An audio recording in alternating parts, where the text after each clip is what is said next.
वंदे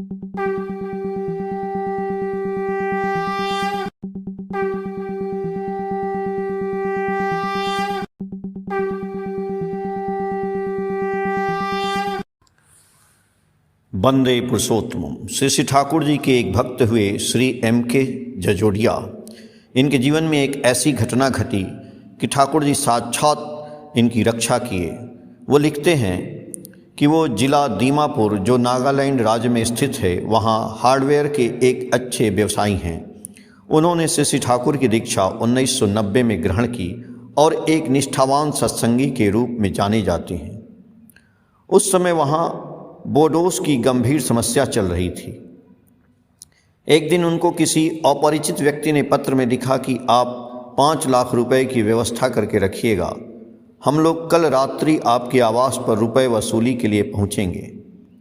लेकिन इस पत्र की जानकारी यदि आपने पुलिस विभाग या किसी प्रशासनिक अधिकारी को दी तो आपको बख्शा नहीं जाएगा।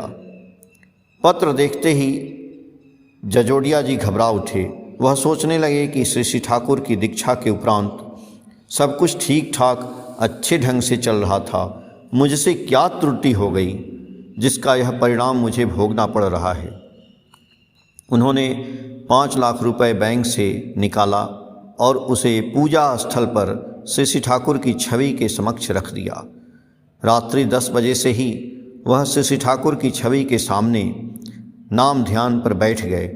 उन्होंने मन में संकल्प लिया कि मैं रात्रि भर लगातार नाम ध्यान करूंगा, क्योंकि श्री ठाकुर के अतिरिक्त मेरी रक्षा करने वाला दूसरा है ही कौन। उस रात घबराहट के कारण वह बाहर के दरवाजे की सिटकनी भी बंद करना भूल गए। रात्रि में 5 नवयुवक उनके आवास पर पहुँचे। उनके आवास का परिसर चारदीवारी से घिरा हुआ है। उन युवकों ने बाहर से देखा कि एक व्यक्ति सफ़ेद कुर्ता धोती पहने हुए अंदर चारों ओर चक्कर लगा रहा है। उन लोगों ने सोचा, लगता है यह कोई चौकीदार है। अकेला यह व्यक्ति क्या कर सकेगा, हम तो 5 लोग हैं और पास में पिस्तौल और बम भी है। वे लोग 5 फीट ऊंची दीवार को फांद कर अंदर प्रवेश कर गए। जैसे ही आगे बढ़ना आरंभ किया तो देखा कि सफ़ेद कुर्ता धोती वाला व्यक्ति लंबाई में बढ़ने लगा और बढ़ते बढ़ते उसका शरीर इतना विशाल हो गया कि सिर आसमान से छूने लगा। वह 5 युवक भयभीत हो उठे और डर कर भूत भूत कहते हुए प्राण बचाकर उल्टे पांव भागे। किसी का जूता चप्पल छूटा तो किसी को चारदीवारी फांदने पर घुटनों और पैरों में चोट आई। हाँफते हुए वे लोग किसी तरह अपने घर पहुँचे। उन लोगों ने निश्चय किया कि जजोड़िया को छोड़ना नहीं है। कल सुबह हम लोग पुनः उनके निवास पर जाएंगे।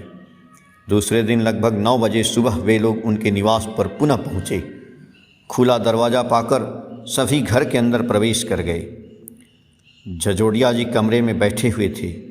एक युवक ने आक्रोश में आकर उनके दाहिने हाथ को खींचते हुए गाल पर एक जोरदार थप्पड़ जड़ते हुए पूछा, क्या कल रात्रि में आपने अपने निवास की रखवाली के लिए किसी भूत को रखा था? उसी समय उन लोगों की दृष्टि श्री ठाकुर की छवि पर पड़ी और वे लोग चिल्ला उठे, हाँ हाँ, इसी व्यक्ति ने तो रात्रि में हम लोगों को भूत बनकर डरवाया था। यह सुनते ही जजोड़िया जी आश्चर्यचकित रह गए कि क्या श्री ठाकुर को अपने इस बेबस भक्त की रक्षा करने के लिए सशरीर स्वतः आना पड़ा।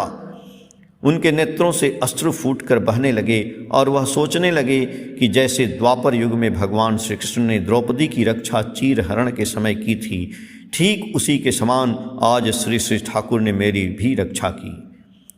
जजोड़िया जी ने उन युवकों से कहा, आप लोग बहुत ही सौभाग्यशाली हैं जो श्री ठाकुर का दर्शन सशरीर प्रत्यक्ष अपनी आँखों से किया। वह उन लोगों का चरण स्पर्श करने लगे। उनके प्रेम भक्ति और निष्ठा से उद्बुद्ध होकर उन लोगों के हृदय में श्री ठाकुर के बारे में जानने की जिज्ञासा उत्पन्न हुई।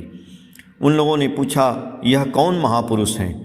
जजोड़िया जी जो बैंक से 5 लाख रुपए उन लोगों के लिए निकाल कर लाए थे, जिसे उन्होंने श्री ठाकुर के छवि के सामने रखा था, उसे उठा कर लाए और मेज पर उन सबों के समक्ष रख दिया।